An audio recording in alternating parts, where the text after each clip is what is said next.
Good morning, class 10th English medium student. Today we are going to revise lesson number 3 of expenses. Not 2, lesson number 3 of expenses. Of expenses, that means what? खर्चों के बारे में. खर्चों के बारे में मतलब जो भी हम एक्सपेंस करते हैं उसके बारे में ये लेसन दिया है, जिसे फ्रांसिस बेकन ने लिखा है. और यहाँ पर वो बताते हैं कि बहुत सारा हमारा अमाउंट जो है वो इस तरीके से व्यर्थ चले जाता है क्योंकि हम खर्चों के बारे में सोचते नहीं हैं. वही बात होती है कि आमदनी अठन्नी और खर्चा रुपया. आज हम क्या करते हैं कि इस बारे में नहीं सोचते कि हमारा इनकम सोर्स कितना है और हम खर्चा कितना कर रहे हैं. पहले के ज़माने में जो लोग हुआ करते थे वो अपनी कमाई का जो भी उनकी अर्निंग्स होती थी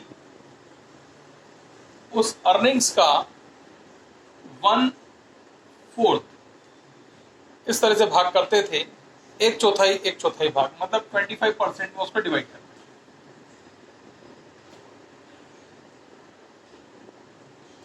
25% फ्यूचर के लिए, 25% पास्ट में जो कर्जा लिया उसके लिए, 25% अभी जो रूटीन में चल रहा है उसके लिए, रोजमर्रा के जरूरतों के लिए, और 25% अपनी सुख सुविधाओं पर खर्च करने के लिए.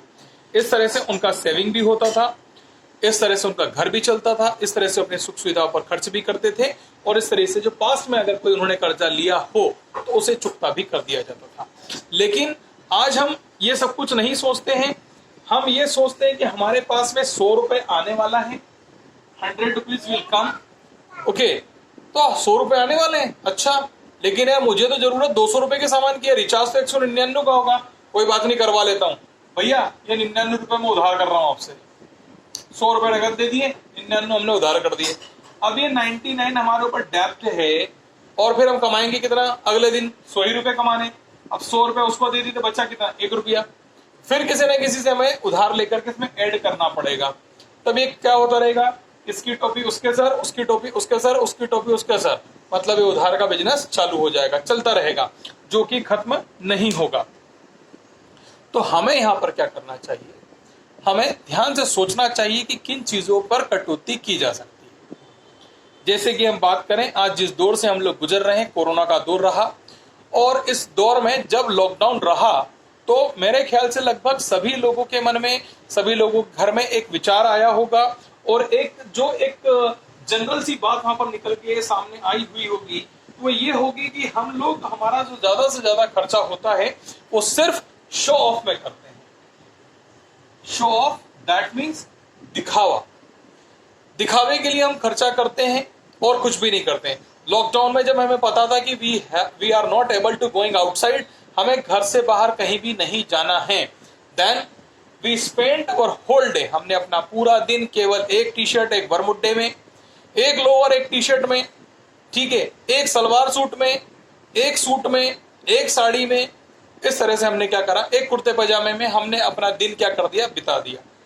दूसरे दिन दूसरी पेयरिंग निकाल ली, मतलब मात्र 2 जोड़ कपड़ों में हमने पूरे 3 महीने निकाल दिए. और आई थिंक अगर 6 महीने तक और लॉकडाउन रहता तब भी ये कंटिन्यूएशन में बना रहता. डिमांड किस चीज की थी?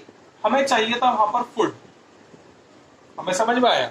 हमें क्या चाहिए? भोजन चाहिए. दोनों समय पर्याप्त मात्रा में भोजन करने के लिए वो चाहिए, ठीक है. इसके अलावा क्या चीजें थी हमारे पास में? हमारे पास में था इलेक्ट्रिसिटी, जो हम उसका उपभोग करते हैं. इलेक्ट्रिसिटी का बिल हमें देना था. वाटर सप्लाई जो हमारे पास में आता है, अगर हमारे पास बोरिंग है तो हम डायरेक्टली उससे यूज करते हैं तो इलेक्ट्रिसिटी में कन्वर्ट हो जाती है, या फिर हम अगर नगर निगम की तरफ से लेते हैं तो उसका कुछ बिल हमें पे करना पड़ता है. तो वाटर सप्लाई, उसका बिल हमें पे करना था. कुछ मेडिसिन की आवश्यकता हर घर में होती है, नॉर्मल मेडिसिन सभी को लगती है, तो उस मेडिसिन का खर्चा हमें देना था. वेजिटेबल्स कहीं मिल रही थी, कहीं नहीं मिल रही थी, और कहीं मिल रही थी बहुत ज्यादा महंगी थी, कहीं कोई खेत पे से ला रहा था. इस तरह से जुगाड़ करके सब चला रहे थे. मतलब हमें खड़े अनाज की आवश्यकता थी. हमें समझ में आया कि खड़ा अनाज अगर घर में भरा हुआ है तो दिक्कतें कम होगी. गेहूं है, मक्का है, ज्वार बाजरा है, उसका आटा पिसा के रखा जा सकता है, दालों से मिला करके उसके खाया जा सकता है. तो इस तरह की चीजें, हमें इनकी चीजों की जरूरत थी. लेकिन जैसे ही लॉकडाउन हटा, हमने बाहर कदम रखा, और हमने जैसे ही रफ्तार पकड़ी और फिर से अपनी दुनिया में आना शुरू करा, हमने क्या करा? सबसे पहले ध्यान से सुनिएगा, सबसे पहले हमने क्या करा? मैचिंग वाले मास्क खरीदे। 20 रुपए का, 50 रुपए का, 100 रुपए का खरीदा, लेकिन मैचिंग होना चाहिए। रेड शर्ट के साथ रेड, ग्रीन के साथ ग्रीन, येलो के साथ येलो, डिजाइनर और डिजाइन वाला। अरे भैया मास्क है, वायरस से प्रोटेक्शन के लिए है, उसमें भी मैचिंग कर रहे हो और व्यर्थ अपना पैसा उसमें बर्बाद कर रहे हो। रुमाल लगा लो, क्या दिक्कत है? अपने घर से बना लो, अपने हाथ से बना लो। बहुत सारे वीडियोस फेसबुक पर और व्हाट्सएप पर, इंस्टाग्राम पर लोड हुए हैं कि इस तरह से बना सकते हैं, रुमाल को फोल्ड करके बनाया जा सकता है। मैं उन सब बातों पे नहीं जा रहा हूं, मैं सिर्फ समझाने का प्रयास यहाँ पर ये कर रहा हूं। बेकन्स ने जो बताया है उसके माध्यम से कि मैचिंग मास्क हमने लिया, उसमें हमने खर्चा करा। जूते 3 महीने से रखे हुए पुराने हो गए, खराब हो गए हैं, जूतों ने कई दिक्कत आने लगी है, तो जूते नए खरीदे। ठीक है, बाहर गए तो गाड़ियां चलने लगी, जैसे ही गाड़ियां चलना शुरू हो गई तो क्या हुआ? पेट्रोल का खर्चा बढ़ा। पेट्रोल आज 88.71 लीटर है, जो एक्स्ट्रा प्रीमियम नहीं है, सिर्फ नॉर्मल पेट्रोल है। Extra premium 91 point and something litre में चला गया। मतलब 100 रुपए लीटर होने में केवल 8 रुपए की ही कमी रह गई है। मतलब आप सोचें कि लॉकडाउन में हम 50 रुपए लीटर का दूध पी रहे थे और यहां पर हमारी गाड़ी 100 रुपए लीटर का पेट्रोल पी रही है।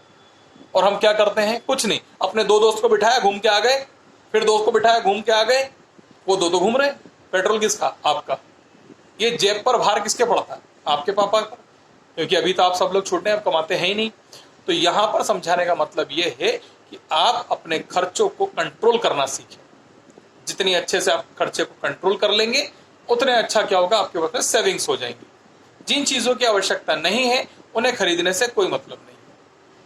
चलिए, एक मैं बात करता हूं कि अभी दीपावली आ रही है। दीपावली पर हम वो तमाम काम करेंगे जो हमें करना चाहिए, लेकिन तमाम ऐसे भी काम करेंगे जो हमें नहीं करना चाहिए, जिसमें व्यर्थ पैसा हमारा जाता है, लेकिन हम वो करेंगे जरूर। ठीक है, जैसे अगर मान लीजिए कि मैं 500 रुपए के पटाखे लेकर के आया हूं, तो 500 रुपए के पटाखे 1 घंटे जलेंगे, आवाज करेंगे, धुआं देंगे और खत्म हो जाएंगे। खुशी मिल गई, हमने फोड़ लिए। ऐसा नहीं कह रहा हूं कि आप मत फोड़िए, पटाखे जलाइए, जलाना चाहिए, बिल्कुल सही है, कोई तकलीफ नहीं है। पटाखे जलेंगे, उससे जो धुआं निकलेगा उससे बहुत सारे वायरसेस, बहुत सारे बैक्टीरिया किल होते हैं। ये हमारी परंपरा रही है कि क्यों हम उसको चलाते हैं। उसमें सल्फर होता है, वो बहुत सारे बैक्टीरिया वायरसेस को खत्म करता है, जो बारिश के दिनों में हमारे साथ में इकट्ठे हो जाते हैं, कचरा हो जाता है, उन चीजों को समाप्त करने के लिए। बट ऐसा कहीं पर भी नहीं कहा गया है कि आप 5,000 के 10,000 के पटाखे जला दो, सैलरी उसी में लगा दो। नहीं साहब, खुशी है दिवाली, हम तो पटाखे फोड़ेंगे, 5,000 के पटाखे फोड़ेंगे। जब तक पड़ोसी बंद नहीं करते पटाखे फोड़ना, जब तक हम फोड़ते रहेंगे। वो सुबह 4 बजे तक फोड़ेगा तो हम सुबह 5 बजे तक फोड़ेंगे। कंपटीशन नहीं करना, यहां पर बात है सुविधा की, आपकी खुशी की।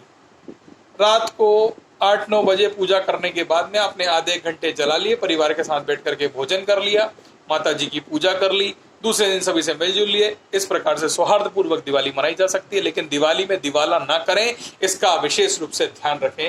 बेकन्स यही कहता है, अपने यहाँ पर आने वाले जो नौकर चाकर हैं, जो काम करते हैं, उन पर नजर रखें, उनको डांट डपट ना करें ज्यादा।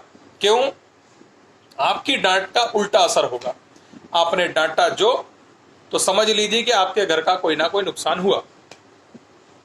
आपने किसी नौकर को डांट दिया, क्यों रे ढंग से चाय नहीं बनाई, ठीक से चाय बनानी नहीं आती तुझे, जा फिर से बना के लाना। कोई बात नहीं, नौकर सुन लेगा, जाएगा किचन में 4 कप बस्सी उठाएगा और अपने आप को दीवार में टकरा लेगा। क्षमा चाहता हूं मालिक, मार लो, चाय तो अच्छी नहीं बनी थी लेकिन एक कप भी फूट गए। कप बस्सी का सेट आप 100, 200, 500 रुपए का लाए हैं, उसने नुकसान कर दिया। अब आप किसका कप, किसकी बस्सी, कप सॉसर दोनों चेंज, अलग अलग हो गए, फोड़ दिया उसने, क्या कर लोगे आप? आप अपनी टंकी में पानी चढ़ाते हो, महंगा पानी मंगाते हो, टैंकर से मंगवाते हो, बंदा दे ढोल, कपड़े धोने में ढोल रहा है, या नौकरानी है तो ढोल रही है, बर्तन मांजने में ढोल। अब आप कहां पर ध्यान रखोगे? आप कर ही नहीं पाओगे कुछ भी, कैसे करोगे? आपने बोला भैया 4 लोगों के लिए खाना बना लिया, पता चला खाना 8 लोगों के लिए बन गया।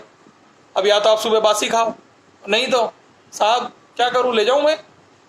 उसने अपने घर के खर्चा बचा लिया, वो समझदार है। यहां पर 4 की जगह 8 का बनाया, 4 अपने घर का लेगी।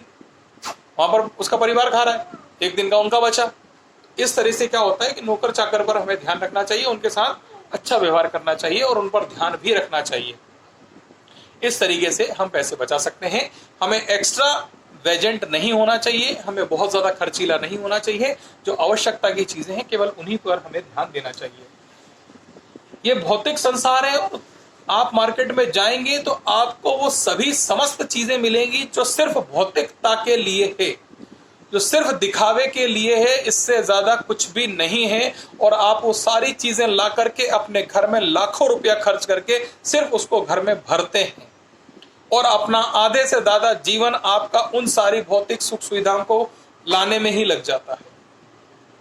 हमें फ्रिज चाहिए, हमें कूलर चाहिए, हमें एसी चाहिए, हमें टीवी चाहिए, हमें मोबाइल चाहिए, हमें बेड बड़ा चाहिए, हमें डनलप का गद्दा चाहिए, हमारे गद्दे पर 2 पिलो क्यों है, हमारे गद्दे पर 5 पिलो होना चाहिए, एक बेडशीट क्यों है 4 अलग अलग प्रकार की होना चाहिए, 6 दिन की 7 दिन की अलग अलग होनी चाहिए, कुशंस के पेयर 2 होना चाहिए, हमारे पास में लोड है 2 की जगह 4 होने चाहिए। करोगे क्या? नींद नहीं आएगी। तो ये सारी चीजें सिर्फ दिखाने के लिए ना, सिर्फ सोना ही है आपको।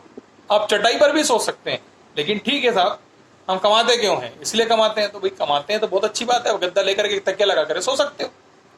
सो करके उठना ही, कितनी देर सोना है? 8 घंटे बस। बट फॉर हमारे कंफर्ट के लिए हम उसे करते हैं। हमारे घर में सोफा भी है, हमारे घर में प्लास्टिक की चेयर भी है, फिर हमारे घर में बीन बैग भी आ जाएगा, उसको भी रख लो। बैठना ही है ना, सोफे पे भी बैठोगे, पलंग पे भी बैठोगे, स्टूल पे भी बैठोगे, बैठना ही तो है, लेकिन कंफर्ट चाहिए। तो हम कंफर्ट के लेवल के अकॉर्डिंग क्या करते हैं, चीजों पर खर्चा करते हैं जिन पर लगाम लगाया जा सकता है। और बैकन का यही कहना है कि आप इस पर लगाम रखें तो आपके बहुत सारे खर्चे बच जाएंगे और इन खर्चों को बचा करके आप अपना बेहतर भविष्य बना सकते हैं। इसी के साथ हमारा जो रिवीजन था लेसन 3 को ऑफ एक्सपेंस को समझाने का, वो यहाँ पर संपूर्ण होता है। कल हम इसकी एक्सरसाइजेस पर ध्यान देंगे। Thank you so much.